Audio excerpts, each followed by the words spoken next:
vontade.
Vamos estudar então a palavra de Deus, vamos tomar mais uma vacina teológica, né? Vamos estudar hoje as doutrinas da graça de Deus e vamos estudar a partir de dois textos básicos, Efésios capítulo 2 e Gálatas capítulo 1. Efésios capítulo 2 diz assim: edificados sobre o fundamento dos apóstolos e também sobre o fundamento dos profetas, sendo ele mesmo, Cristo Jesus, a estrutura, a pedra, o alicerce angular. E também o texto de Gálatas, quando nos ensina assim: admira-me que estejais passando tão depressa daquele que vos chamou na graça de Cristo para outro evangelho, qual não é outro, senão que há alguns entre vós, alguns que vos perturbam e querem perverter o evangelho de Cristo, mas ainda que nós, ou mesmo um anjo vindo do céu, vos pregue evangelho que vá além do que vos temos pregado, seja maldito, anátema, assim como já dissemos, e agora repito, se alguém vos prega evangelho que vá além daquele que recebeste, seja anátema. Essa é a base, o texto base para a gente começar a estudar, né? Para a gente ter ideia firmada no propósito, que é o fundamento que foi deixado por Jesus, como diz 1 de Pedro 2, agora Gálatas também 1, dizendo assim, olha, que é fácil e é extremamente interessante como que o povo de Deus passa tão depressa para outro evangelho, né? Que não é aquele evangelho pregado, aquele evangelho escrito de Jesus Cristo ali na palavra de Deus, né? Como que a gente faz para se vacinar contra evangelhos que não é o evangelho de Jesus Cristo, que não é aquele evangelho escrito na palavra de Deus, né? A gente precisa pensar e estruturar as doutrinas que nós temos, né, na palavra de Deus, para a gente não ser enganado, para a gente não ser confundido, né, e a gente acabar se confundindo com o evangelho que não traz a definição correta da vontade de Deus para a nossa vida, né? Vamos estudar um pouquinho, irmãos. Vamos tomar uma vacina teológica. A gente vive um momento difícil no cenário teológico brasileiro e, na verdade, nós vivemos um momento difícil no cenário mundial. As igrejas acabam cedendo à tentação do pragmatismo, com a vontade, o desespero dos resultados rápidos, dos resultados evangelísticos e se perdem naquilo que é realmente importante. Quem deve estar no centro da igreja e até dizer quem deve estar no centro do mundo todo, né? Jesus deveria ser o centro da igreja, Jesus deveria ser o centro do mundo, não o homem, não aquilo que o homem pode fazer, aquilo que o homem acha que tem capacidade de fazer. Quando a gente olha as nossas mensagens, as nossas orações, os nossos hinos, os nossos cânticos e, por fim, nossas ações, parece que tudo está prejudicado, pois por várias vezes a gente acaba por centralizar o homem e as necessidades do homem, ao invés de repensarmos as verdades bíblicas para aplicar as verdades bíblicas no nosso contexto. Essa verdade que mostra o que realmente é eficaz para a nossa verdade e realidade. São as palavras de graça descritas na Bíblia que apontam Jesus como dono de tudo, que explicam e dão forma àquilo que é questionado na sociedade, inclusive, irmãos, dentro da própria igreja. Então a gente vê que o que vale para a igreja, o que vale para todo mundo, é recentralizar a verdade do universo, que é Cristo, né? Tudo gira em torno de Cristo. As coisas não giram em torno do homem. As coisas giram em torno do Senhor. O Senhor como dono de todas as coisas, o Senhor como aquele que planejou todas as coisas, aquele que está muito presente com a igreja, para que a igreja entenda a sua soberania e graça e viva em função da sua soberania e graça. Precisamos reformar as nossas ações, reavaliar o que temos consumido como verdade teológica e até que ponto essas verdades ditas teológicas são realmente fundamentadas na Bíblia. Para isso, o primeiro ponto que precisamos avaliar são as questões relacionadas às doutrinas da graça de Deus, né? Tudo parte do Senhor. Essas doutrinas ou ensinamentos esclarecem muitos dos questionamentos atuais, nos levando a uma visão bíblica da vontade de Deus, a qual transforma o nosso coração, fazendo de nós, então, pessoas que são plenas e muito bem fundamentadas em sua eterna vontade, né? A gente vive uma confusão teológica nos nossos dias e a gente precisa voltar para a palavra de Deus para que deixemos de ser pessoas confusas, para que possamos defender a verdade. Paulo é tão enfático nisso que ele diz assim, ainda que um anjo venha pregar uma outra verdade, que não seja essa verdade, ainda que um anjo descesse do céu para pregar uma verdade que não é essa verdade, esse anjo deveria ser considerado maldito. Aí Paulo diz assim, se eu voltar aqui na igreja e pregar outra verdade que não seja a verdade bíblica, eu também seja considerado maldito, né? O fundamento de ação e de vida da igreja continua sendo a palavra escrita de Deus, que a igreja precisa conhecer. A igreja precisa conhecer a verdade escrita de Deus, viver em torno da verdade escrita de Deus, que define Jesus Cristo como o Senhor da história, como o Senhor do universo, que precisa receber toda a glória, né, toda a adoração, toda a admiração, todo o respeito, toda a honra do povo dele. E até mesmo, a gente pode dizer, receber toda a honra de todos os povos, né? Essas doutrinas, então, elas fundamentam, né, a pessoa de Jesus para a gente viver em torno de Jesus. Na história da igreja houve, no período da Reforma Protestante, mais especificamente em 1618, uma reunião chamada de Sínodo de Dort, para definir e julgar alguns assuntos que não estavam de acordo com os ensinos bíblicos sobre a salvação e vida com Jesus, principalmente no que dizia respeito àquilo que é tão questionado nos dias de hoje, a soberania de Deus. Aí um teólogo chamado Jacob Hermann, né, que viveu de 1560 a 1609, mais conhecido como Armínio, né, o nome dele latinizado, não gostava muito do ensino bíblico que estava sendo usado, pois ele defendia o conceito de que o homem era o centro de todas as coisas, né? E hoje a briga continua, né? Quem é o centro das coisas? É o homem ou é o Senhor, né? O Senhor é o centro de todas as coisas, né? O Senhor deve ser amado, não, o homem não deve viver em função dele mesmo, o homem tem que viver em função de Jesus, né? Quando ele morreu, seus seguidores resumiram o que eles criam em 5 pontos, chamados de 5 pontos das doutrinas de Armínio, né? Esses pontos foram discutidos numa reunião realizada na Holanda, na cidade de Dordrecht. Por isso a reunião ficou conhecida como Sínodo de Dort, né, que é a síntese, né, do termo Dordrecht. Tá bom? Vamos continuar. Depois de 154 sessões que duraram 7 meses, olha aí, os 5 pontos do arminianismo foram declarados contrários ao ensino das Escrituras, foram declarados heresia, porque não estavam de acordo com a fé cristã fundamentada nas Escrituras Sagradas. E, ao mesmo tempo, foi formulado um documento bíblico e contrário às posições arminianas. Notem que lá no século XVII, né, numa reunião que durou 7 meses, teve 154 sessões. Eles discutiram os pontos dos arminianos, que não colocava Deus como soberano, mas colocava Deus mais ou menos soberano. Deus é soberano, mas Deus depende de mim para que ele execute, para que ele viva a sua soberania. Deus está algemado às minhas decisões, Deus está algemado às minhas orações, Deus está algemado às minhas vontades, né? Então, isso não é a verdade bíblica. Deus não está algemado às minhas orações, Deus não está algemado às minhas necessidades. Ele é Deus acima de todas as coisas. Ele tem o domínio sobre todas as coisas. E nessa reunião foi discutido exatamente as posições, né, da soberania de Deus e da soberania do homem, né? E hoje a gente está precisando realmente, de novo, um sínodo de Dort para definir novamente que Deus está no controle de todas as coisas e não é o homem. Este documento recebeu o nome de 5 pontos do calvinismo, que foi uma reação em honra a João Calvino, que nem era vivo mais, né? Já tinha falecido na época dessa reunião. Um teólogo francês que ajudou muito no ensino correto das Escrituras Sagradas, um grande sistematizador das Escrituras Sagradas. A gente pode dizer que depois de Paulo, João Calvino foi o maior sistematizador das doutrinas bíblicas, né?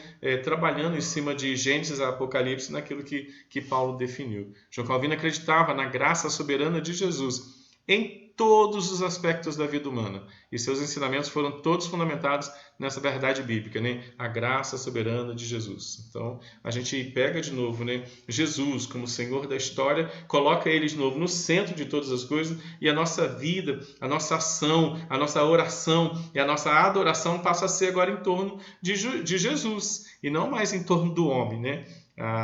A gente vive em torno de Jesus, a gente nasceu para a glória de Jesus e a gente vai viver em torno de Jesus Cristo, né? Vamos tentar ver na tela aí. Os arminianos diziam assim, olha, o homem é livre. Eles acreditavam que o homem era livre para tomar uma decisão em relação a Deus e Deus não interferia nisso. A vontade livre acreditava que a queda não foi total, que tinha no homem muito bem, o homem era bonzinho, capaz de habilitar-se a querer Cristo como Senhor. Esse é o primeiro ponto dos arminianos, né?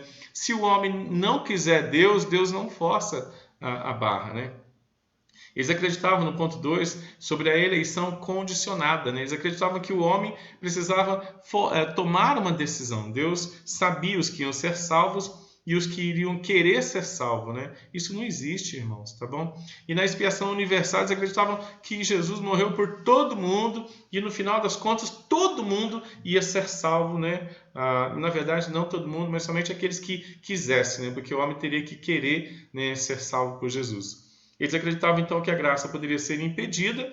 Quem não se simpatizar com a salvação não precisa se envolver com ela. E eles acreditavam que o homem também, se ele pecasse ou se ele se desviasse, ele poderia cair da graça de Deus. Aí vem a reação contra tudo isso. A reação contra a vontade livre é a depravação total, que a gente vai estudar mais, mas uma síntese é que todas as pessoas são tão completamente pecadoras e corrompidas pelo pecado que não conseguem exercer o livre-arbítrio, que a gente vai descobrir que nem existe, em favor de sua salvação, e não conseguem efetuar nenhuma parte da salvação, porque no homem não há bondade. Sobre a eleição condicional, que diz contraria a eleição incondicional, que contraria a eleição condicional, né? A eleição incondicional e a fé salvadora são dons soberanos do Senhor. Sobre a expiação universal, Jesus morreu por todos. A expiação limitada vai dizer conquanto a morte de Cristo seja eficiente, suficiente para expiar os pecados de todo mundo, a sua eficácia salvadora é restrita de maneira absoluta somente aos eleitos. A graça pode ser impedida, acreditavam os arminianos, a graça não pode ser impedida. Em soberana graça, Deus nos chama para irresistivelmente e regenera o eleito para uma vida nova, né? Sobre o homem poder cair na graça do Senhor Jesus, uma vez que amou, salvou, pagou o preço na cruz do Calvário, não abre mão de seus filhos. Deus graciosamente preserva o redimido para que ele persevere até o final, muito embora eles possam ser atribulados por muitas fraquezas à medida que buscam afirmar o seu chamado e a sua eleição. A gente vê aí na coluna do lado esquerdo, aí, a primeira coluna, o pensamento dos arminianos que levaram esses pensamentos, né? E a refutação, que são agora os pontos da graça, né? Que é essa vacina teológica, para que a gente não seja enganado novamente por pensamentos que são pensamentos de heresia, né? Vamos tentar pensar no acróstico, daí eu já passo a palavra para quem está querendo participar, que é o nosso irmão o missionário Alcino. O acróstico aí de Egípio, né? Vamos pensar no de Egípio aí, né? De Egípio, né? Depravação total, né? Que é a reação do calvinismo, eleição incondicional, expiação limitada, graça irresistível e perseverança dos santos, né? Vamos ouvir o nosso irmão Alcino. O Alcino colocou: é interessante que nos tempos de Paulo, em Gálatas, muitos desejavam instalar as obras da lei no lugar da justiça de Cristo. Assim corrompiam o cristianismo. Assim como Paulo, é preciso denunciar essas práticas de homens que tentam deturpar o que é correto, trocando a palavra de Cristo por leis que não condizem com as doutrinas da graça de Deus. Tá cheio, né?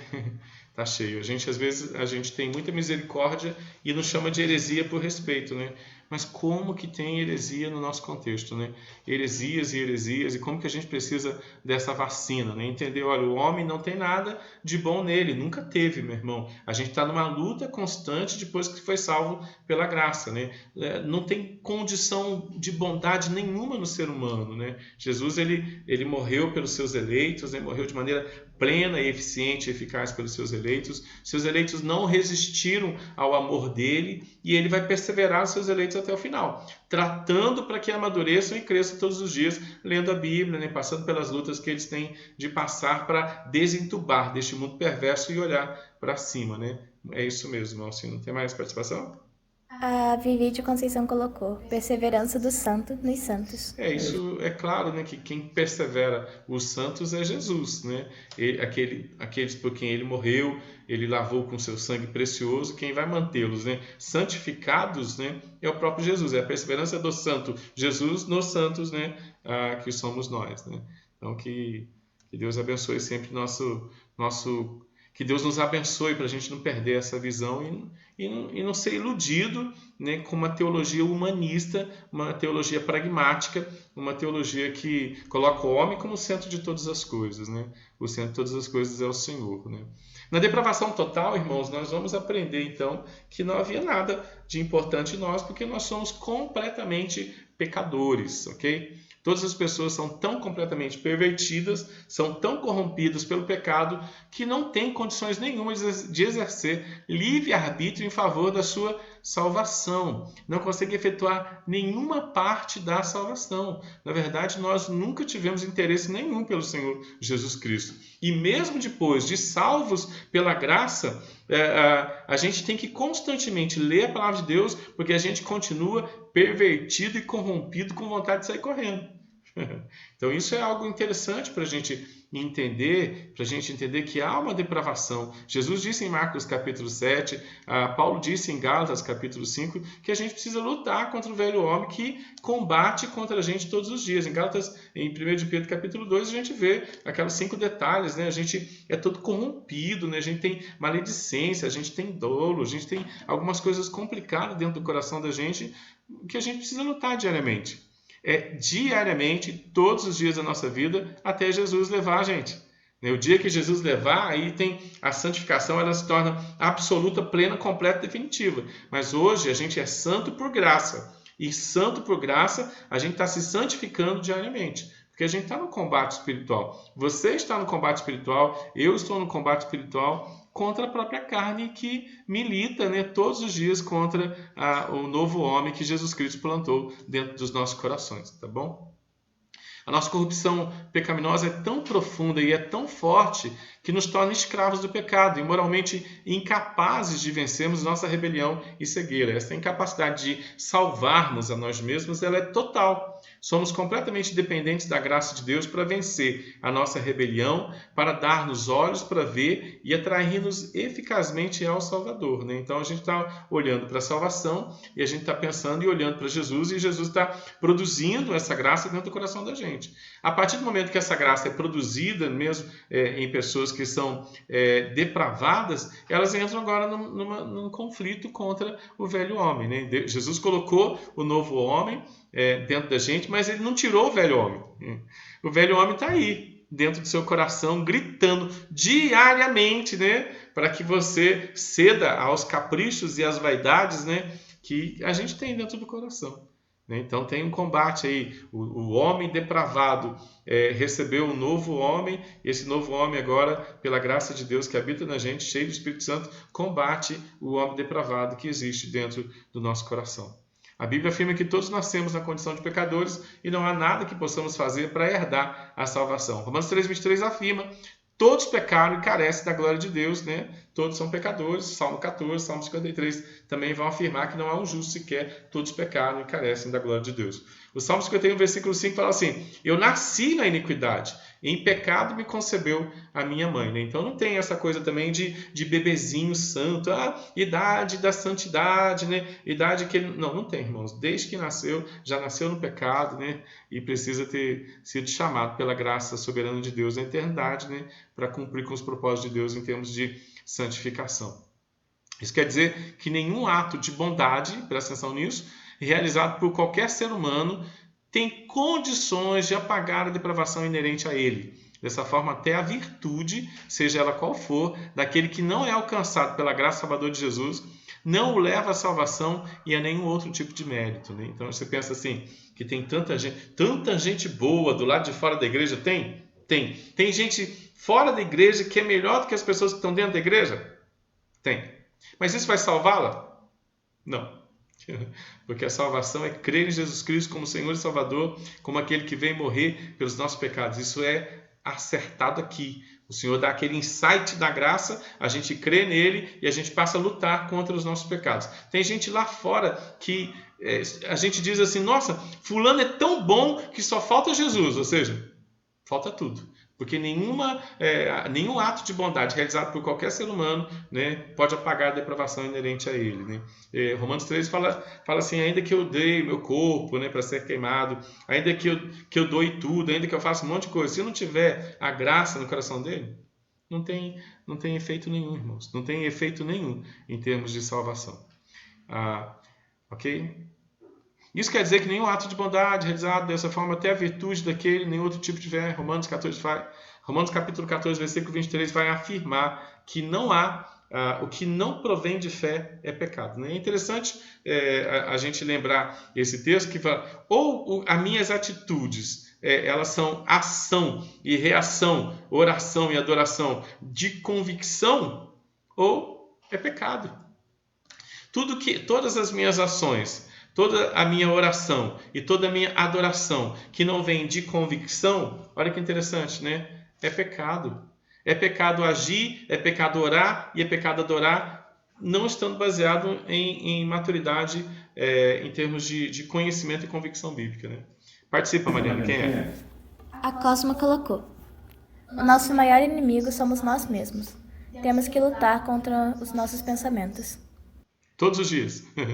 Todos os dias. Eu gosto muito da frase do Lutero, né? E depois o Mateus coloca nos grupos aí pra gente, que diz assim, né? Eu não consigo evitar que os pardais voem sobre a minha cabeça, mas eu devo evitar que eles façam ninho, né, sobre a minha cabeça. Todos os dias. Você vai descobrir, irmãos, que o maior exercício do cristão em termos de adoração é lutar contra ele mesmo. Isso é diário, irmãos, isso é diário. O verdadeiro adorador adora o Pai em espírito e em verdade. Em espírito, lutando contra os pecados. Em verdade, lendo a Bíblia. Consumindo as Escrituras diariamente, meu irmão. Comendo Bíblia todos os dias. Né? Um dia você vai começar a comer Bíblia um capítulo por dia, depois você vai aumentar para 2, 3, 4, 5, né? E aí o cristão, quanto mais amadurece, mais ele tem necessidade de se alimentar de Escritura Sagrada. Porque ele sabe que ele está lutando contra o pecado e que a leitura de Bíblia, o conhecimento de Deus é uma força forte, né, para ele conseguir vencer o velho homem que habita nele. E o velho homem habita em você. Não há nada externo que venha corroborar para aquilo que já existe dentro do teu coração. Né? Você já é ruinzinho por dentro. Sendo ruinzinho por dentro, você precisa de vacina teológica para combater o velho homem diariamente, tá bom, irmãos? É todos os dias, é assim comigo, é assim com Raquel, com Mateus, Isabel, Mariana, é assim com a Igreja de Cristo, né? E a gente precisa estar de joelho diante de Jesus pedindo socorro. Senhor, me ajuda a combater a mim mesmo, né? Tá bom? Mais alguém, Mariana? Não? Então vamos para alguns textos, né, para a gente analisar. Salmo 14, 53 e Romanos 3 fala a mesma coisa. O Salmo 14 e o Salmo 53 é o mesmo assunto. Não há justo nenhum sequer, todos os pecados estão destituídos da glória de Deus. Romanos capítulo 3 vai afirmar também, os homens são maus. Né? Quem são os homens maus? Aqueles que não creem em Jesus Cristo, e aqueles que creem em Jesus Cristo têm que ficar lutando contra o homem mau que existe dentro do seu coração. João 3,19 e João 5,40 fala que os homens não querem a Deus, não querem ir até Jesus, não querem o Senhor. João 3,3 fala da necessidade do homem espiritual combater o homem natural, né? Tem um homem natural dentro de cada pessoa, e Jesus Cristo, para aqueles que se convertem, ele coloca um homem espiritual dentro do coração. Então, há necessidade desses que nasceram de novo de traçar um grande combate, né, dentro do coração. Efésios capítulo 2, versículo 4 a 5, fala que nascemos cativos neste mundo para fazer as obras da carne. Né? Nós temos prazer em ser carnal. Né? Isso é muito ruim. É muito ruim e a gente precisa lutar contra esse homem antigo que existe no coração da gente. João capítulo 8, João capítulo 10, fala que por que alguns não ouvem Jesus? Porque eles têm incapacidade de entender a palavra, porque para algumas pessoas, né, pela depravação, que para quem não teve o coração aberto, não querem saber de Jesus. Okay? Filipenses 2, João 15, João 11, Efésios 2, fala da atitude de transformação que sempre é do Senhor. Né? O querer e o realizar, né? O efetuar vem do Senhor. Ezequiel 36, 37 fala de um grande cemitério onde a palavra de Deus transforma o coração e dá vida para aqueles que estavam mortos nos seus delitos e pecado. Né? Dois textos em destaque. Efésios capítulo 2 diz assim: entre os quais também todos nós andamos outrora, segundo as inclinações da nossa carne, fazendo a vontade da carne e dos pensamentos. Olha só, e éramos por natureza filhos da ira, como também os demais. Mas Deus, sendo rico em misericórdia, por causa do grande amor com que nos amou, estando nós mortos em nossos delitos, nos deu vida juntamente com Cristo. Pela graça sois salvos. Né? Isso não é de vocês, né? É presente de Deus. A fé que nos faz crermos é um presente que Deus nos deu. Agora, olha que interessante, né? Todos nós andamos outrora segundo as inclinações da nossa carne, fazendo a vontade da carne dos pensamentos, e éramos por natureza filhos da ira. Vontade da carne e vontade dos pensamentos, né?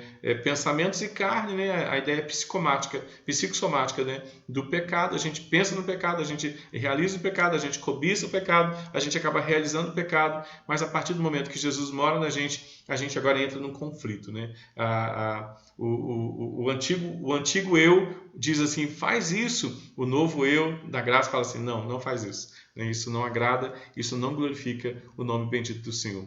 E João 3,19 diz assim, o julgamento é este, que a luz veio ao mundo, mas olha que interessante, os homens amam muito mais as trevas do que a luz, porque as obras sempre são más. Se você percebe, né, a graça ela precisa entrar no coração da gente, pegar o coração de pedra, transformar em coração de carne, para que esse coração de carne agora lute contra o velho homem que existe dentro do coração, junto, é claro, do Espírito Santo, junto com a palavra de Deus, que vai dar para o depravado, que antes era depravado, agora uma luta espiritual, um combate espiritual contra a carne. Né? Como é que isso é prático na vida da gente? Né? Não há bondade em nós, né? E a gente precisa entender isso. Não existe nenhum conceito de bondade que venha do homem. Isso nos leva ao senso agora de dependência da bondade que venha do Senhor. Ele é bondoso, né? A gente precisa entender que Ele é bondoso, Ele é a fonte da bondade. Se pensarmos que podemos produzir, se pensarmos que a gente tem condições de produzir algo bom em nós, que nos justifique diante de Deus, não teremos uma compreensão completa da obra redentora de Cristo. Mas, se nos humilharmos diante da verdade, dessa verdade, estaremos prontos para ver a graça de Deus em tudo. Entendendo a graça de Deus em tudo, a gente consegue agora viver, né, na dimensão prática daquilo que é a verdade espiritual. Né? Meu irmão, Tiago vai dizer, toda obra de bondade que a gente conseguir realizar, nem é a gente, é Cristo na gente, né? Porque já não é mais a gente quem vive, agora quem vive em nós é Cristo. Então, o velho homem grita, faz aquilo que não presta, né? E a gente vê todos os conceitos de maldade que existem no coração do homem, o velho homem dizendo, vai lá, faz o que não presta, faz o que não presta. E quando a gente faz o que não presta, é a carne. Quando a gente consegue realizar atitudes de bondade, não é a carne, é o Espírito Santo que habita na gente, ou seja, é o Senhor Jesus que conseguiu na gente.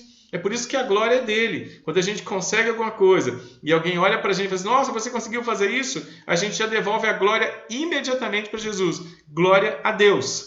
Glória a Deus. Né? A glória é dele. Né? Foi ele que conseguiu em mim. Foi ele que operou em mim. Foi ele que foi eficiente, eficaz em mim para que eu conseguisse agora abandonar um pouquinho da minha depravação e andar no centro da vontade de Deus. Então, a depravação total é prática nesse sentido, né? Eu não sou bom, você não é bom. Então, você precisa lutar diariamente, né? Para que o Senhor esteja agindo em você, em mim, através de você e através de mim, tá bom? Vamos continuar. Agora a gente vai para a eleição incondicional, né? Já que não tem nada que presta em mim, a gente vai entender que toda a ação da eleição, todo o amor vem de cima. Ele executa em mim, através do Espírito Santo, que me convence do pecado, me convence da justiça, me convence do juízo, né, do pecado, porque eu não tenho condições de crer em Deus. Eu nunca tive. Isso é a ação soberana dele. Não há condição em mim. Então, o Espírito Santo realiza em mim a fé, né? E aí eu passo a crer em Jesus Cristo, né? Então, ele me convence do pecado, me convence da justiça, porque até que ele me convença da justiça, eu acho que o que governa são homens, são vírus, são pessoas, é a sorte, é o azar e etc. Mas a partir do momento que ele me convence da justiça, eu sei que quem governa o universo é Jesus Cristo. A partir do momento que ele me convence do juízo, eu lembro, descubro que ele venceu tudo por mim para me dar condições de amá-lo, glorificá-lo, bendizê-lo, ser santo e ter esperança na vida eterna. Vamos estudar mais sobre isso. A eleição incondicional. Olha que bonitinho esse desenho, né? Não fui eu que quis. Nunca foi você que quis Jesus. Você foi atraído incondicionalmente, sem condição nenhuma em você. Você foi eleito, amado na eternidade, sem que isso fosse nada planejado por você mesmo. Isso foi planejado por Jesus. A depravação total declara a nossa incapacidade de conseguirmos a salvação por méritos próprios. Não há empenho, não há esforço que seja feito que possa reduzir ou amenizar o que verdadeiramente somos. A conduta ética ou moral não nos torna melhores, não favorece a nossa salvação. Não há como comprar por boas obras e muito menos por dinheiro, como se pensava nos períodos da Idade Média, antes da Reforma Protestante, se bem que hoje em dia isso já se tornou de novo, né? As pessoas estão comprando salvação, ainda há igrejas querendo vender a salvação, negociar a salvação em troca de algum favor, em troca de dinheiro, né? Então isso parece que voltou, né, para o nosso contexto de vida. No entanto, conforme estudamos anteriormente, a nossa condição de pecadores que nos torna totalmente incapazes de exercer qualquer ação em prol da nossa própria salvação nos coloca à mercê da graça de Deus. Depende do Senhor, não depende de nós. A esse estudo chamamos então de eleição que não está condicionada a nenhum indivíduo. E este é o segundo ponto do calvinismo, este é o segundo ponto das doutrinas da graça que a gente precisa entender, né? O Senhor nos amou não por condição nenhuma inerente, né? Não por condição de bondade nenhuma, porque não há bondade na gente. Então quem elegeu foi aquele que elegeu sem ver em nós, sem apreciar em nós bondade nenhuma. O Senhor não me amou porque ele pensou assim, ele vai ser pastor um dia, vai ser bonzinho um dia. Não. Ele me amou, né? E agora ele vai produzir em mim o desejo de viver para a glória dele. Isso é bem interessante, né? Não houve condição nenhuma no Edivaldo para ser eleito na eternidade. Não há condição de bondade no homem. Nenhum homem, não há condição de bondade. Todos os homens continuam depravados e continuam lutando contra os pecados da carne. Todos os homens.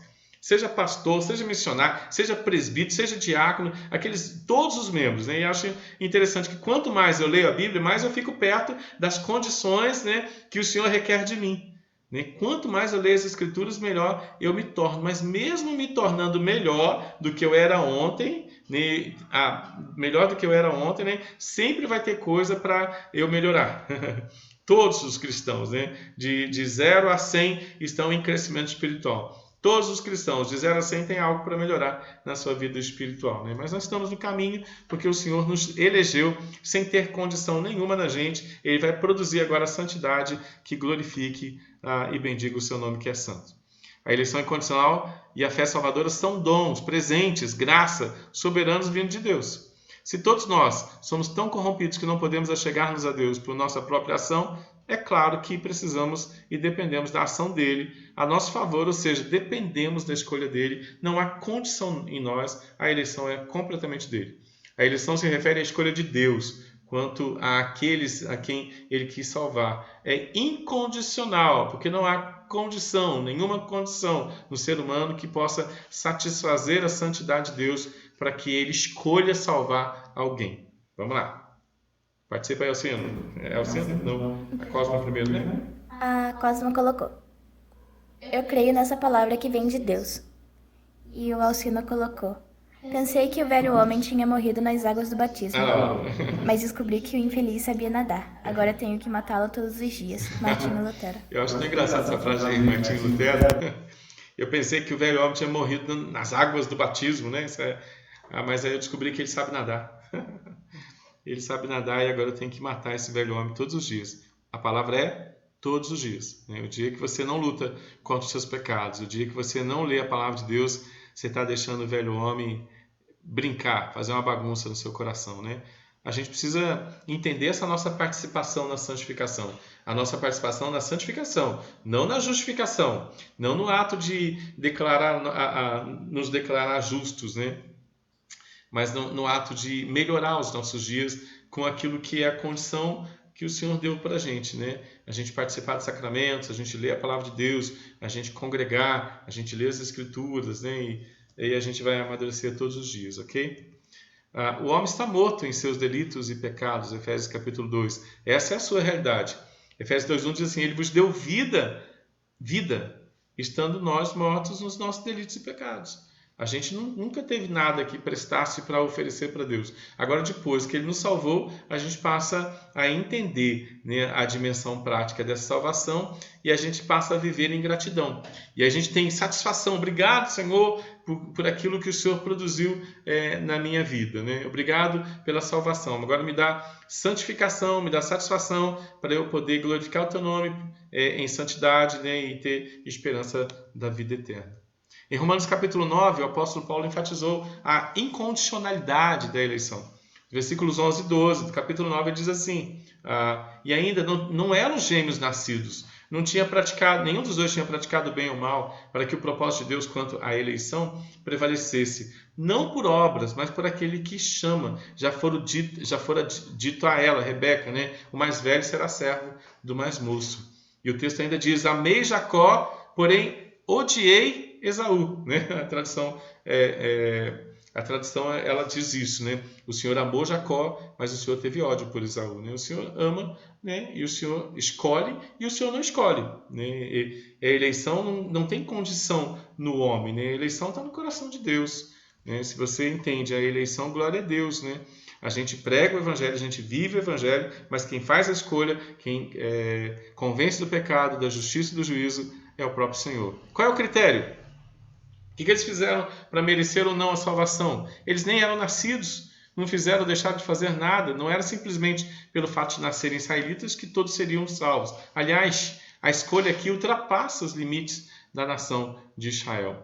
Todo o contexto do capítulo 9 de Romanos fala sobre a escolha de Deus. E essa questão se torna clara na leitura dos versículos 15 ao 16. Olha só, eu tenho misericórdia de quem eu quiser ter misericórdia. Eu me compadeço de quem eu quiser ter compaixão. Assim, pois, nunca dependeu de quem quer ou de quem corre, mas de Deus usar a sua misericórdia.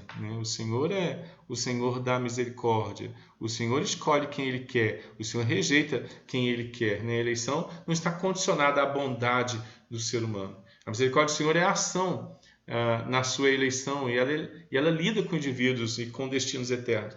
Portanto, não há nada em nós que nos torne mais agradáveis, mais interessantes, nada para que Deus nos ame mais ou nada para que o Senhor nos ame menos. Jesus é o único contato, a graça, ou seja, aquilo que recebemos sem merecimento algum, é o único meio para a escolha do Senhor. Acho tão bom isso, Não há nada que eu faça de bom que faça com que o Senhor me ame mais. Não há nada que eu faça de ruim que faça com que o Senhor me ame menos. Mas eu tenho o privilégio da santificação. E eu faço isso agora, eu posso fazer isso agora por gratidão por aquilo que Ele fez por mim. Porque todo servo de Deus, ele vai ter no coração, vai ter nas suas atitudes, vai ter na sua oração e vai ter na sua adoração o sentimento de gratidão.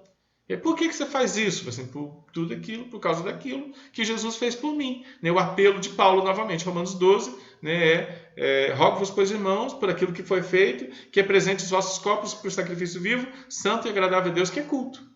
Culto pensado. Não vos conformeis com este século, com a fala deste século, com os sentimentos deste século, com os pensamentos deste século, com a roupagem deste século. Não vos conformeis com a sexualidade deste século, mas transformai-vos pela renovação da vossa mente, para que experimenteis qual seja a boa, perfeita e agradável vontade do Senhor.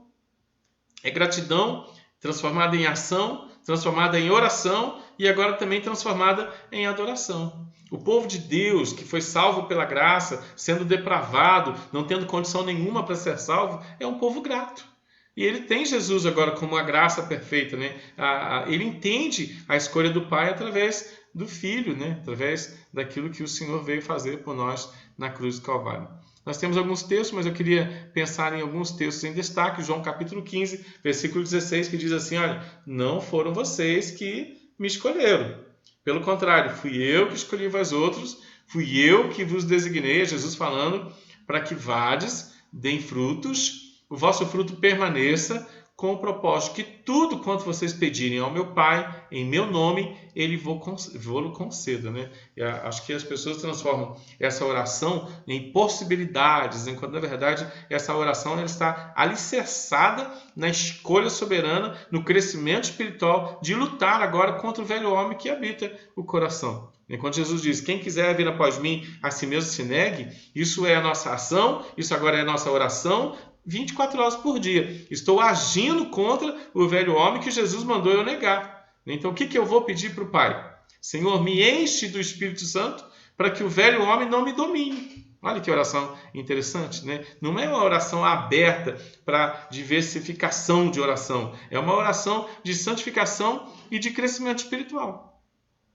Romanos capítulo 8, versículo 28 e 30 diz assim, olha, se agora eu sei que tudo coopera para o bem daqueles que amam a Deus, se eu sei que tudo coopera para o bem daqueles que são chamados segundo o propósito, porquanto aos que de antemão Ele conheceu, também predestinou aos que de antemão conheceu, agora são levantados para ser conforme a base, a estrutura que é a imagem do Filho, a fim de que Jesus, o Filho, seja o primogênito entre todos os irmãos. E aos que ele predestinou, a esses também ele chamou. Aos que ele chamou, a esses também justificou. E aos que ele justificou, eles têm a promessa de irem morar na eternidade. Olha que texto mais completo, que texto mais interessante, né, para o nosso coração se firmar nos contextos de graça de Deus. Né? Participação, Mariana.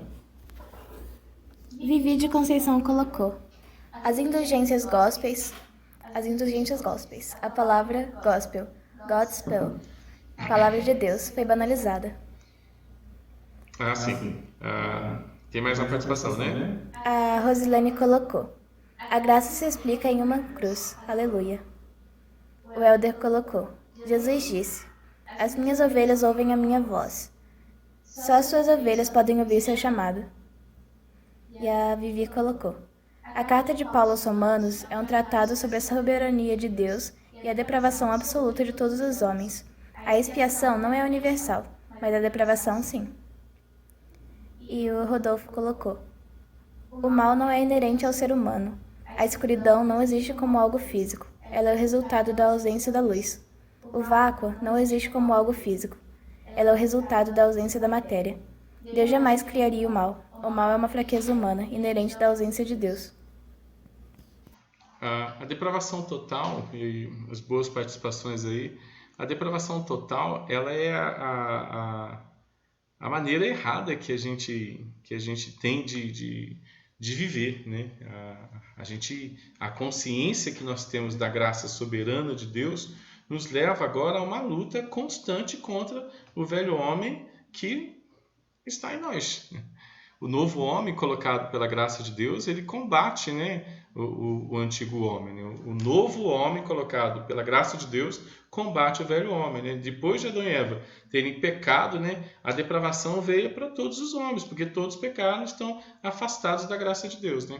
A graça de Deus, né, a gente pode trabalhar então em termos de luz, né? Ela alumia, ela ilumina, né, os cantos, né, da alma, e a gente percebe onde estão os nossos pecados. Jesus ele deixou claro em Marcos capítulo 7, Paulo deixou claro em Gálatas capítulo 5, Pedro fala de muitos males no coração do homem em 1 de Pedro capítulo 2, e ele vai discorrer isso nas suas cartas. Né? Existem lutas e mais lutas no coração da gente, mas a partir do momento que a gente entende que o Senhor nos vocacionou para Ele com um propósito, a gente passa a entender o plano dele, e o plano dele começa a dominar o nosso coração para que a gente consiga dominar esse velho homem, né? Algemar esse velho homem e condicioná-lo, né? à fraqueza existencial. O novo homem precisa ter força espiritual para combater o novo homem.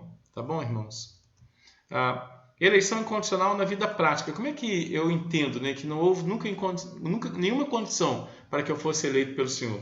Deus nos amou e nos escolheu mesmo quando a gente não merecia nada. A gente nunca iria merecer nada dele. A escolha foi dele, por pura graça e também por misericórdia.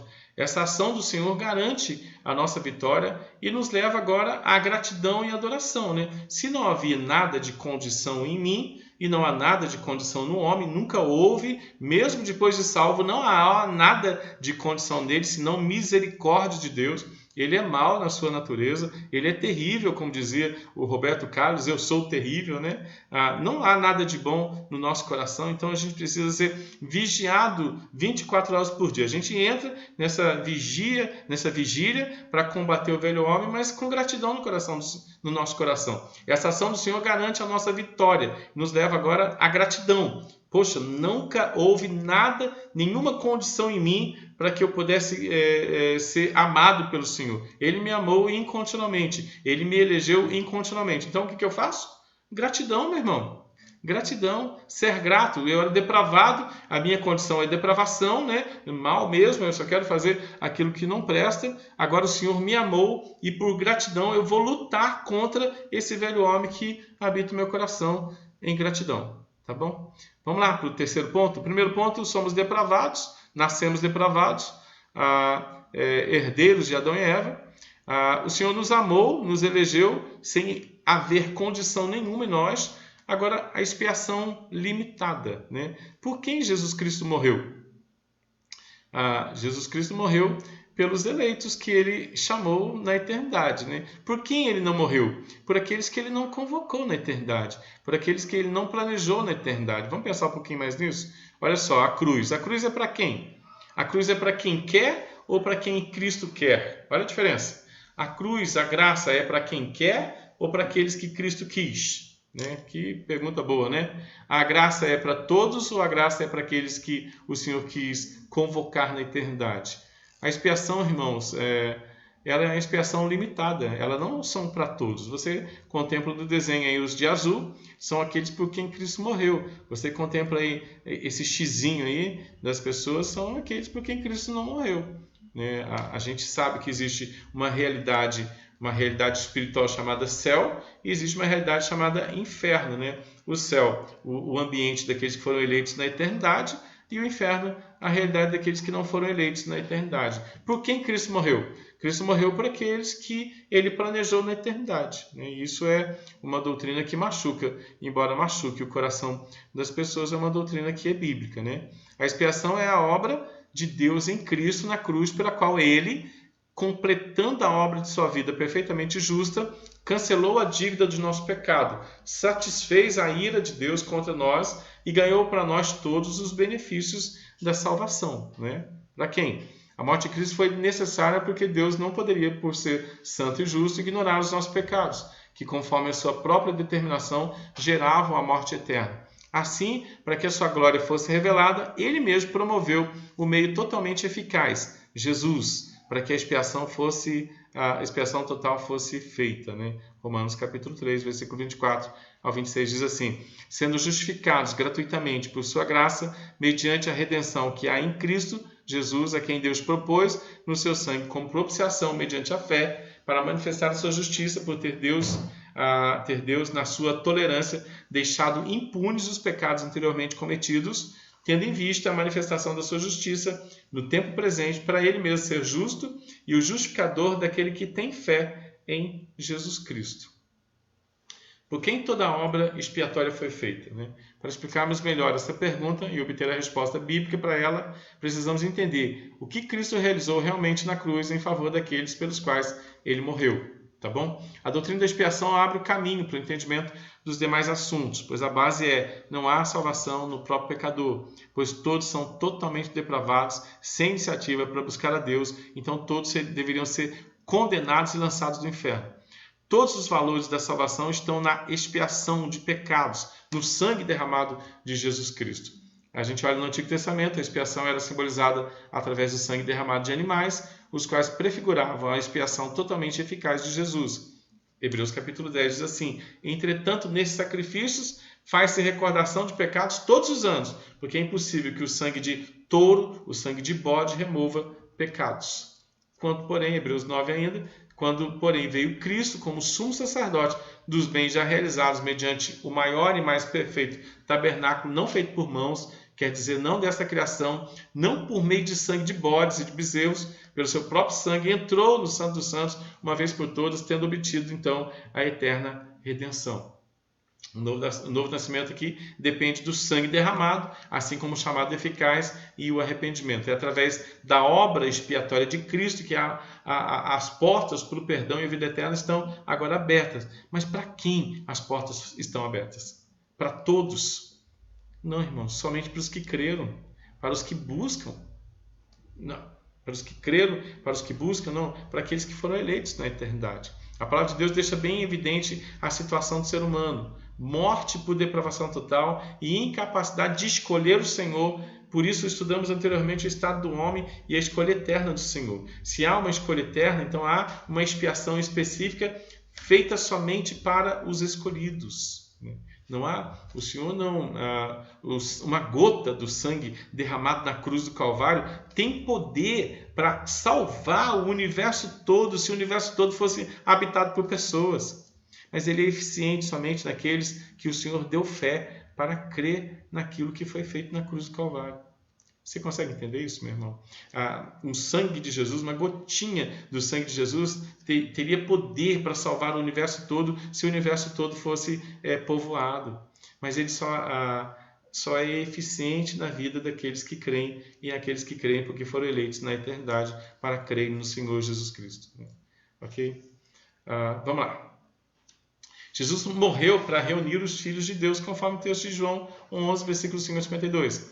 Nem considerais que vos convém que morra um só homem pelo povo e que não venha aparecer a toda a nação. Ora, ele não disse isso de si mesmo, mas sendo o sumo sacerdote, naquele ano profetizou que Jesus estava para morrer pela nação, e não somente pela nação, mas também para reunir em um só corpo os filhos de Deus, que andam dispersos por todo o mundo, né?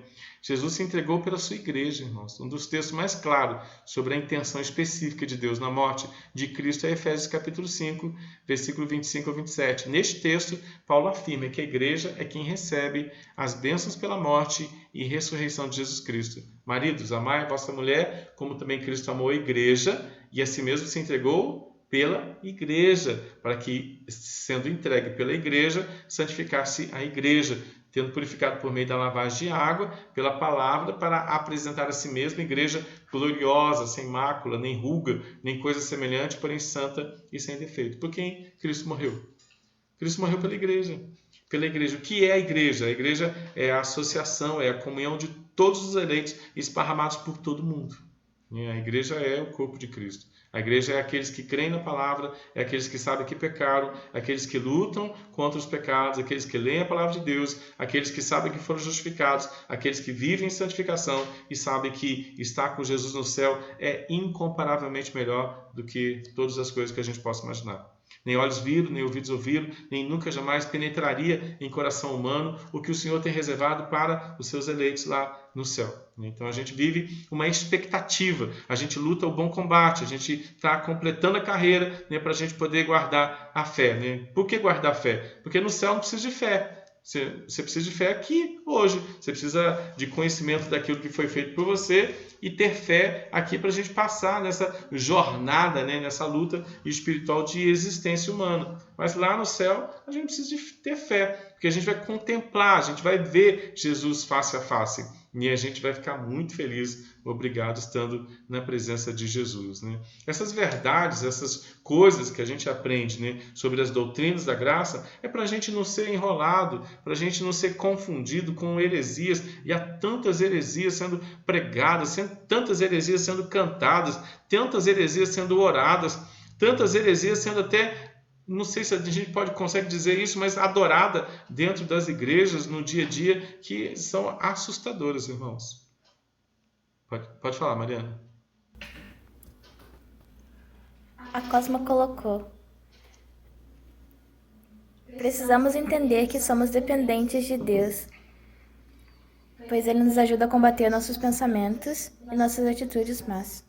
E as nossas atitudes más, né? A gente precisa combater. Quando eu era menino, né, e isso é interessante, né? Eu falava como menino, eu sentia como menino e eu pensava como menino. Mas quando eu cheguei a ser adulto, eu desisti das coisas de menino. Isso se chama maturidade espiritual, né? Deixar de falar o que eu falava, deixar de sentir o que eu sentia, deixar de pensar o que eu pensava, né?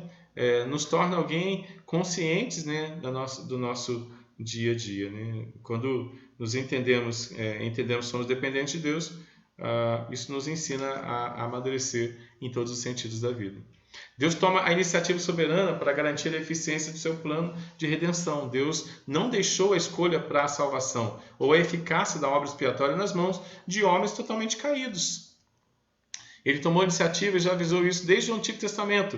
Ezequiel 11, 19 e 20. Dar-lhes-ei um só coração, espírito novo, porei dentro deles. Tirarei da sua carne o coração de pedra. Lhes darei o coração de carne, para que andem nos meus estatutos, guardem os meus juízos e os executem. Eles serão o meu povo e eu serei o seu Deus. Olha que definição de graça, né, que a gente tem. Né? A gente é o povo de Deus e tem algumas características. Né? Jesus fala que pelos frutos os conhecereis. Né? Mateus capítulo 7 fala isso, né? Fala que existe a igreja paralela que não é a igreja de Jesus Cristo, mas a igreja paralela usa o nome de Jesus, expulsa demônio no nome de Jesus, faz milagre no nome de Jesus e profetiza no nome de Jesus, né? Mas ela não é a igreja titular. A igreja titular é aquela que tem um coração novo, que anda nos estatutos do Senhor, que guarda os juízos do Senhor, que executa os juízos do Senhor. Esses são o povo de Deus, né? E o Senhor é o Deus, né? A gente vê em Mateus capítulo 7,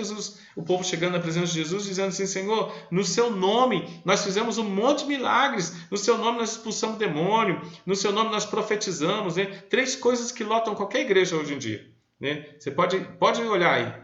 Igreja que expulsa demônio está lotada. Igreja que profetiza está lotada. Igreja que faz milagres está lotada. Mas a igreja que prega a Bíblia está vazia. Por que isso? Se a gente olha o contexto da palavra de Deus, as promessas da palavra de Deus, a igreja do Senhor é uma igreja que vive em torno da palavra. Ela não vive em torno de expulsão de capeta, ela não vive em torno de milagres, ela não vive em torno de profecias, irmãos. Ela vive em torno da palavra escrita do Senhor. Tá bom? Participações aí, Mariana? A Vivi de Conceição colocou: Amós 3, 6b diz: Sucederá algum mal na cidade sem que o Senhor o tenha feito? O que mais? Só. Viviane. Tá, ok. Vamos lá. O Senhor é o Senhor, é o Deus Todo-Poderoso, né? Ele é dono de todas as coisas. Tem os textos para análise, queria pensar em João 6,37, todo aquele que o Pai me dá, esse virá a mim, e o que vem a mim, de modo nenhum vou jogar fora. João 17,9 diz assim: é por eles que eu rogo. Olha o que Jesus diz: eu rogo pelos que são meus, né? É por eles que eu rogo. Eu não rogo pelo mundo, eu rogo por aqueles que são meus, né? É por eles que eu rogo, não rogo pelo mundo, mas por aqueles que me deste, porque eles são teus, né? Olha que Jesus dizendo assim, né? Presta atenção na oração de Jesus, é a oração sacerdotal de Jesus em João 17. Eu não rogo por todos, eu rogo por aqueles que são meus, eu rogo por aqueles que o Pai me deu. Então, a expiação ela é limitada àqueles que foram eleitos na eternidade. Como saber se eu fui eleito na eternidade, meu irmão? Aquilo que a gente leu lá do texto anterior que fala dos comportamentos, né? Se você ama Jesus, se você ama a palavra, se você ama a igreja, você tem interesse pelos irmãos e tem interesse pelo próximo, você entendeu a mensagem, meu irmão.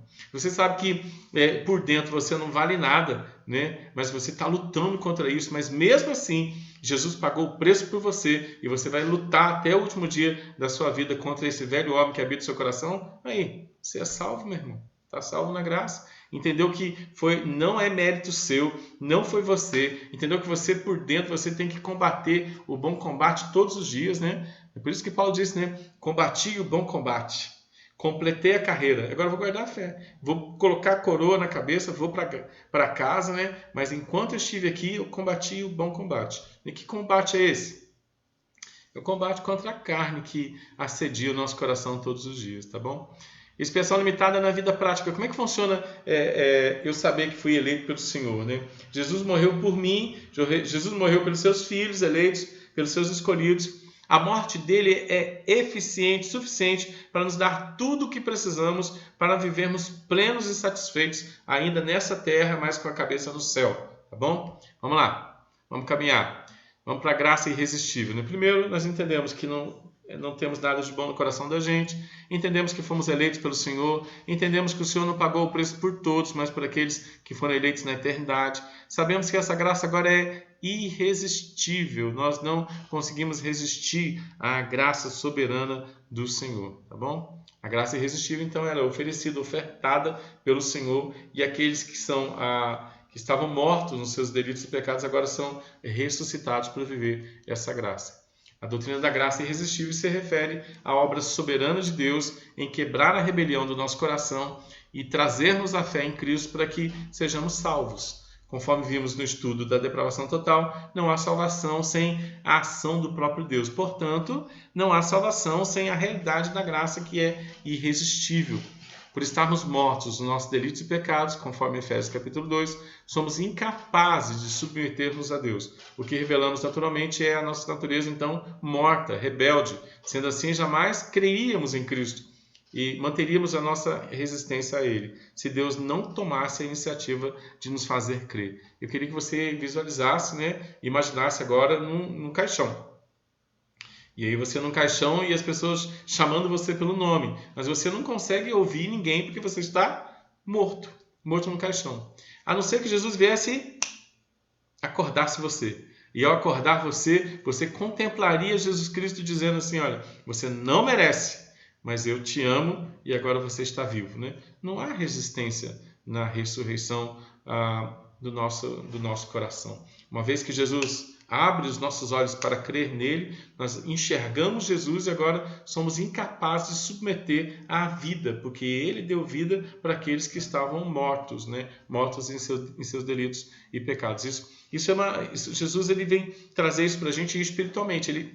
Ele acordou a gente e nos fez entender que nós somos depravados, nos fez entender que não havia nada de condição, nos fez entender que somos privilegiados por termos sido salvos, né, por Ele, e agora a gente não consegue resistir a esse amor, porque esse amor é uma graça irresistível. Isso é o que significa ser incapaz de submeter-se a Deus. Né? O pendor da carne, diz Romanos 8, o pendor da carne é a inimizade contra Deus, pois não está sujeito à lei de Deus, nem mesmo pode estar. Portanto, os que estão na carne não conseguem, não podem agradar a Deus. Né?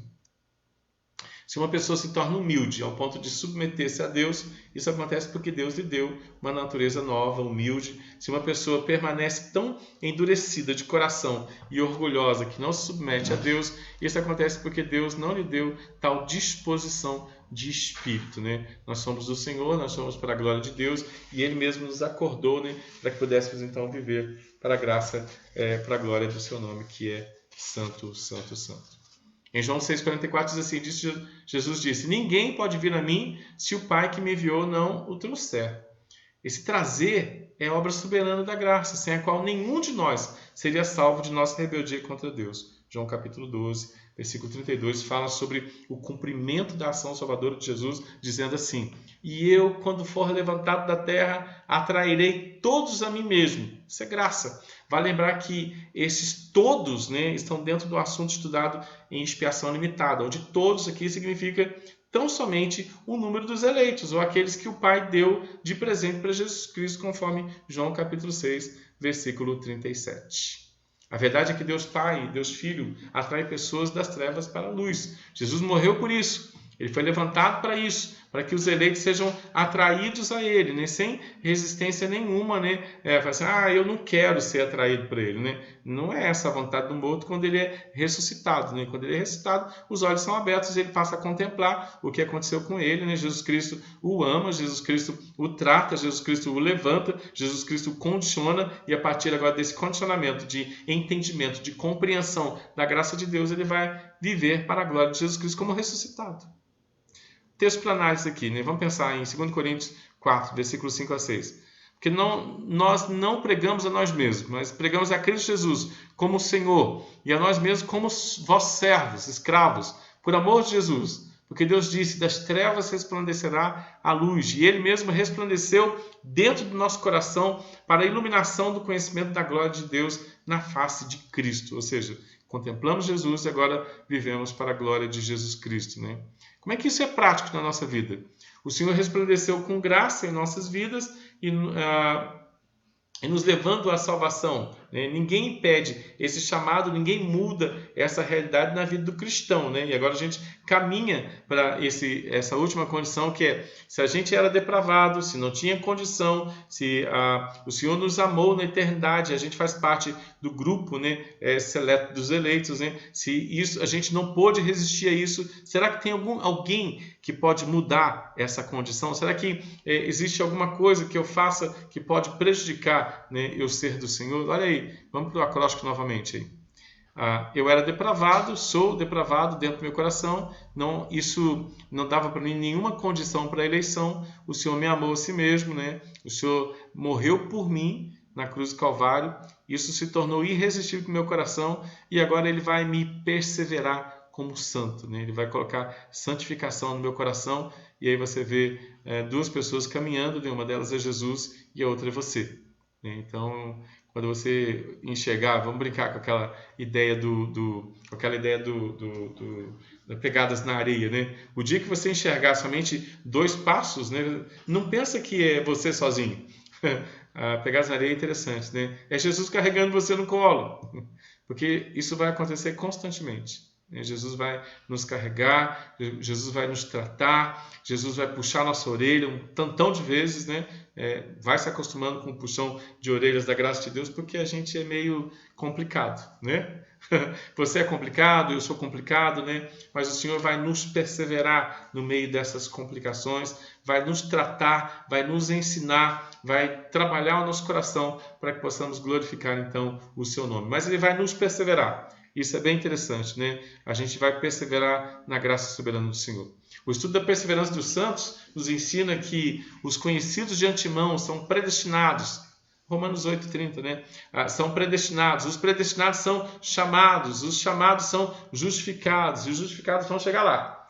Serão glorificados, são glorificados, vão entrar na eternidade. Ninguém deste grupo seleto de eleição vai se perder. Pertencer a este povo significa estar eternamente seguro nas mãos do Senhor. Mas além dessa visão geral, a doutrina da perseverança dos santos ensina que os referidos santos irão perseverar.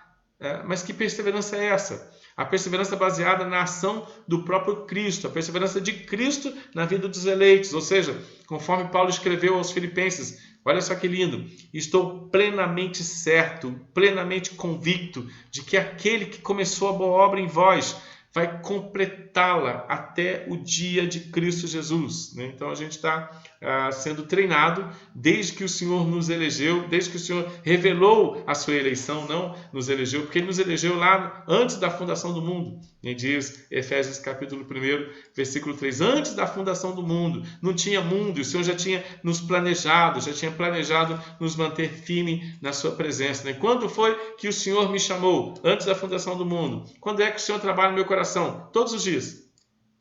Estou plenamente certo de que aquele que começou a boa obra em nós, em vós, vai completá-la até o dia de Cristo Jesus. Jesus me planejou na eternidade, antes de todas as coisas, e agora na transitoriedade colocou isso na minha mente, e agora todos os dias da minha vida Ele tem me treinado para que eu entenda a sua graça, para que eu entenda a sua presença e para que eu esteja agindo de acordo com sua boa vontade. A perseverança dos santos, na verdade, é a perseverança que o próprio Deus aplica nos seus eleitos. Ela depende do poder de Deus, que os preserva por sua graça, e à medida que a caminhada cristã se desenvolve, ela se torna mais profunda, se torna mais eficaz para manter a mente saudável e fundamentada nos valores de Cristo. A gente não pode viver aquela síndrome antiga, eu nasci assim, eu vou ser sempre assim, vou viver assim, E aí Gabriela, Não dá para a gente viver a síndrome de Gabriela. Todos os dias, os santos que foram eleitos na eternidade vão amadurecer. Todos os dias, os santos precisam lutar contra os seus pecados. Todos os dias, os santos precisam ler as Escrituras, irmãos, porque tem depravação no nosso coração ainda. E o novo homem precisa se alimentar de graça para ter consciência dessa graça e lutar contra aquele velho homem que quer fazer bagunça na nossa vida. Alguém perguntou para uma pessoa assim, eu sei que você tem um combate no seu coração, Quem está vencendo esse combate no seu coração? E a resposta dessa pessoa é dizer assim, vence o combate no meu coração a pessoa que eu alimento mais. Eu tenho 2 pessoas na minha vida. Eu tenho o velho homem e tenho o novo homem. Quem é que vence esse combate? Se eu alimento o novo homem com palavra, lutando contra o velho homem, então o novo homem cresce. Se eu não alimento o novo homem, automaticamente o velho homem cresce. Aí a gente começa a entender o porquê de algumas atitudes nossas, atitudes relacionadas ao pecado. Porque a gente não está alimentando o novo homem, e a gente está deixando de crescer. Mesmo sendo uma ação direta do próprio Jesus para os seus méritos, a perseverança conduz o cristão à diligência, esforçar-se na prática da sua vida com Ele. Conduz o caminho para os benefícios da morte e ressurreição de Cristo. Olha que texto bonito. Ora, nós não temos recebido o Espírito do mundo, e sim o Espírito que vem de Deus, para que conheçamos o que por Deus foi nos dado de graça, gratuitamente. Disso também falamos, não em palavras ensinadas por sabedoria humana, mas ensinadas pelo próprio Espírito, conferindo coisas espirituais com coisas espirituais. A gente tem que estar lidando com as coisas espirituais diariamente. Ora, o homem natural não aceita as coisas do Espírito de Deus. O homem natural não aceita as coisas espirituais, porque são loucura para ele. Ele não consegue entendê-las, porque elas só se discernem espiritualmente. Porém, o homem espiritual julga todas as coisas, mas ele mesmo não é julgado por ninguém. Pois quem conheceu a mente do Senhor, que o possa instruir? Nós, porém, temos a mente de Cristo, né? Então, olha que lindo esse texto que fala da gente se esforçar. A gente agora recebeu o Espírito, a gente não tem recebido o Espírito do mundo, a gente recebeu o Espírito de Cristo, né? E agora está nos ensinando a sermos diligentes pelas coisas espirituais, né? Temos o novo homem, temos o homem espiritual para combater o homem carnal diariamente, constantemente, até o último dia da nossa vida. Quanto mais a gente entender essa batalha que existe dentro do nosso coração e a gente fundamentar essa batalha na graça de Jesus, mais a gente vai ter a mente de Cristo e mais a mente de Cristo vai nos ensinar a lutar o bom combate. O bom combate individual recebe o apoio da igreja, quando esta direciona o eleito ao seu crescimento espiritual. A igreja é um ambiente de crescimento espiritual. É na comunidade dos santos que o cristão pode aprender e construir os pontos essenciais para o seu desenvolvimento. E aí entra a importância da comunhão dos santos, né? Para a gente poder amadurecer, crescer. Né? Quem já é maduro, ajude quem não é maduro. A igreja tem esse ciclo maravilhoso. Né? Quem é maduro, né, já conseguiu combater bastante o velho homem, ajuda aquele que não consegue combater a combater o velho homem. Né? E essa é a ideia da comunhão dos santos. Né? Por que tem a comunhão dos santos? Para que tem a igreja? Para que aqueles que são maduros ajudem aqueles que não conseguiram amadurecer a amadurecer. Né? Participação? Missionário Alcino? A Vivi colocou antes. Sobre a questão do mal, indica o estudo acima sobre a providência de Deus. Providência de Deus, sim. O Alcino colocou. Fiz uma aliança com Deus, que Ele não me mande visões, nem sonhos, nem anjos. Estou satisfeito com o dom das Escrituras Sagradas, que me dão instrução abundante e tudo que preciso conhecer, tanto para essa vida, quanto para o que há de vir. Martinho Lutero. Que afirmação, né? Que afirmação de Lutero. Eu fiz uma aliança com Deus, que Ele não me mande visões, não quero sonhos, não quero anjo, eu estou satisfeito com as Escrituras, né? Como que isso é importante para os dias de hoje, porque as pessoas elas querem visões, elas querem sonhos, elas querem anjos, elas querem movimentos, elas querem capeta, elas querem dons, querem um monte de realizações. Enquanto a Bíblia, né, ela deveria suprir as necessidades espirituais que a gente tem acerca de Deus para combater o velho homem que nos assedia diariamente. Né? É através do conhecimento das Escrituras que a gente conhece o velho homem e através do conhecimento do velho homem que a gente o combate. Tudo o que a gente precisava foi feito na cruz do Calvário, justificação. O que a gente precisa está escrito para a nossa santificação. Em gratidão a gente desenvolve santificação todos os dias, mas em gratidão. Satisfeito com aquilo que foi feito lá na cruz do Calvário por Jesus Cristo, que foi feito de maneira plena e completa. Nós não somos aqui, mas enquanto estamos aqui, glorificamos o nome do Senhor em santificação, em adoração, em espírito e em verdade, né? Porque é isso que o Senhor requer de cada um de nós. Né? Desenvolvimento espiritual, né? Maturidade espiritual. Efésios capítulo 4 vai dizer assim, o Senhor concedeu uns para apóstolos, outros para profetas, outros para evangelistas, outros para pastores e mestres, para que os pastores e mestres possam aperfeiçoar os santos, para que os santos estejam desempenhando seu serviço e edifiquem o corpo de Cristo, para que todos, até que todos cheguemos à mesma fé, o pleno conhecimento do Filho de Deus, a perfeita varonilidade, a medida da estatura da plenitude de Cristo, para que não mais sejamos como meninos agitados de um lado para o outro, levados ao redor por todo vento de doutrina, pela artimanha dos homens, pela astúcia com que induzem ao erro. É interessante a gente ver, né, essa questão de Efésios, né, capítulo 4, que ele ensina a gente que a gente precisa ser treinado para amadurecer. O modelo é Cristo, nosso modelo de maturidade, Jesus. Né?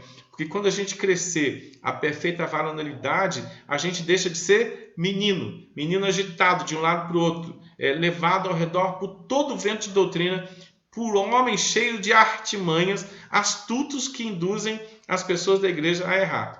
Então, o que eu faço? Eu preciso amadurecer. Qual é o padrão? O padrão é Jesus. né? O padrão é palavra, o padrão é lutar contra o velho homem, o padrão é ter como referência na nossa ação, na nossa oração e na nossa adoração Jesus Cristo como Senhor e Salvador. Aí a gente começa a deixar de seguir gente, porque a gente é viciado em seguir gente.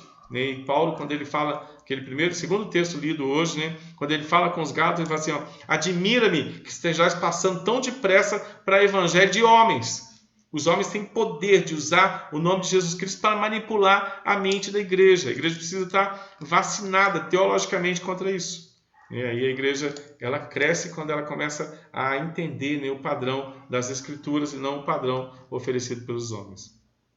Aí o texto diz assim, mas seguindo a verdade em amor, cresçamos em tudo naquele que é a cabeça. Cristo, de quem todo o corpo bem ajustado, bem consolidado pelo auxílio de toda junta, segundo a justa cooperação de cada parte, efetua o seu próprio aumento para a edificação de si mesmo em amor. Né? Então a gente se ajuda, a comunhão dos santos, ela processa a maturidade e essa maturidade faz com que a gente cresça em amor. Né? Textos para a gente pensar aí e caminhando para o final já. Né? João capítulo 10, versículo 28 diz assim, eu lhes dou a vida eterna, jamais perecerão, e olha só a promessa, ninguém arrebatará as minhas ovelhas das minhas mãos. Ninguém tem poder para anular o sacrifício de Jesus Cristo ou tirar das mãos de Jesus Cristo aqueles que creem nele. Efésios capítulo 1, versículo 6, o texto que a gente já leu, mas diz assim, eu estou plenamente certo, eu estou cheio de convicção de que aquele que começou a boa obra, vou ser bem pessoal agora, aquele que começou a boa obra em mim, vai completá-la até o dia de Cristo Jesus. Agora vou passar para você, tá? Estou plenamente certo de que aquele que começou a boa obra em você vai completar essa boa obra até o dia de Cristo Jesus, né? O que eu preciso entender nisso tudo, meu irmão? Eu preciso entender que não havia nada de bom em mim, nunca houve. Né? Continua não existindo nada de bom em você, exceto o fato de que Jesus te amou, e isso é maravilhoso demais. Né? Mas se a gente for prestar bem atenção na gente, a gente vive traindo Jesus Cristo, como Pedro fez ali, né, na crucificação. A gente tem facilidade de negar o plano de Deus, tem facilidade de deixar de lado. A gente precisa ser esforçado em termos de viver a santificação em Cristo Jesus, tá bom? A perseverança dos santos, como é que ela é prática?